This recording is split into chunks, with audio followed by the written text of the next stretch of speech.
Yan. Hello guys! Magandang tanghali po sa ating lahat and welcome back po sa aking channel. So ngayon ay November 20.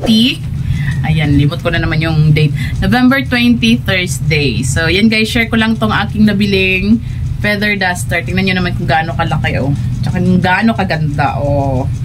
Ayan, kakadating lang kanina guys. So nakabili na rin ako nito guys no, nung nakaraan pa. Kaya lang sinira ng tuta namin. Sayang kasi medyo pricey, 'di ba? Pero ano naman siya, worth it yung price niya, guys. Original price 230, nabayaran ko na lang 194 pesos. Kasi sa mga voucher, less voucher. So kailangan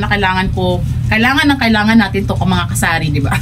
Kasi sobrang alikabok na tindahan natin. Lalo na dito sa amin, guys, no, kasi harap ako ng daanan ng tricycle, mga sasakyan. Ayan oh. 'Di ba? Ang ganda. So, hindi ako maglilinis guys no, ng tindahan. Nagwalis na ako kanina at nagpagpag na rin ako kanina. Pinakita ko lang sa inyo to guys. So, yun nga guys no, share ko lang sa inyo kasi meron tayong nababasa sa Facebook, sa mga sari-sari store group, kung tayo ba daw, mga tindahan ay tumatanggap ng GCash bayad sa mga binibili ni customer. So dito sa tindahan namin guys no, tumatanggap kami bayad ay GCash. Yan. So kung magkano total ng nabili nila guys, yun lang din dapat ang isi-send nila sa GCash ko. Kasi meron akong customer dati guys no, sabi niya, tanong siya sa akin, ate tanggap ka ba ng bayad GCash? Sabi ko, oh, sige, send mo lang. Tapos yun nga, kinuha na yung number, sinend niya. Tapos ang sinend niya sa akin, akala ko naman guys, kung magkano lang yung nakuha niya. Kasi like, example guys no, nakuha niya is 100. Example guys, nakuha niya is 100.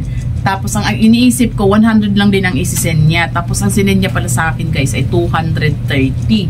So meron pa siyang 130 na makukuha pa sa akin. 'Di ba? Pag ganun kasi guys, consider cash out na 'yon. So wag tayong magpaloko sa mga ganun kasi sayang, cash out talaga 'yon guys ang ginawa niya. So sabi ko sa kanya, ate, cash out to ha kasi may sukli ka pa. Akala ko naman kasi ate na isisend mo lang is 100 na pambayad lang. So sabi niya, sige, bawas mo na lang, o, 'di ba? Maano naman kausap. Madali naman kausap. So ganun guys, no, pag tayo ay tumatanggap ng bayad GCash sa ating tindahan, sa mga binili na customer, exact amount lang ang ipapasend niyo. Pag sobra guys, consider cash out. Mag-charge na kayo, no? Yan.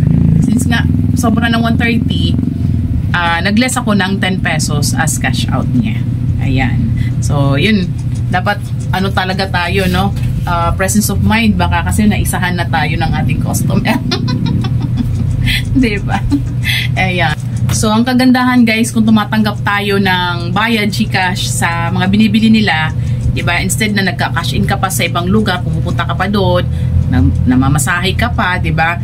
O, meron ng laman, nagkakaroon ng laman yung ating GCash. Pero sa akin naman guys, no, hindi na ako pumupunta sa kasi yun nga, yung ating pera, ikot-ikot lang. Kung like example, dumami yung laman ng aking GCash, tinatransfer ko naman sa bank, sa ATM. So, naka-online banking ako. Tapos, pag walang laman yung aking GCash, transfer naman sa aking GCash galing sa aking bank. Ganun lang, ikot-ikot lang siya talaga guys. Pag example guys na ubusan din yung mga laman, saka pa lang kami pupunta kaming bangko guys. Talaga kami, nagdi-deposit ng pera. Dinideposit namin sa aking ATM.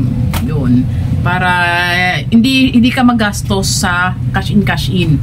'Di ba? Parang pinaikot mo lang siya, bangko, GCash, bangko, GCash. Kasi ang gamit ko guys, GCash, Maya. Yan. Tapos, doon din sa guys, sa Shopee. Kasi minsan guys, no, alam niyo ba sa Shopee, meron din silang mga, yung mga promo na mga load na pwede natin gamitin. Like yung sa meron silang promo load 10%. Pero, pag hindi, yun nga, yung ginagamit ko lang siya guys, pag yung aking Maya ay nagkakaproblema, like may maintenance, ganon. Kasi sayang din na may rebate din sa sa ibang, like ganyan sa Shopee, meron din silang ganon, may rebate. Yun. So, ayan guys, pwede na ako nagpagpag na rin naman ako kanina guys. So, sayang guys kung hindi tayo tatanggap ng bayad ng GCash. Tanggap kayo guys, sayang din yun. No? Pera din yun. Yan. So, yun naman guys ang aking sinishare. Maraming salamat sa panonood. Paalam. Bye-bye.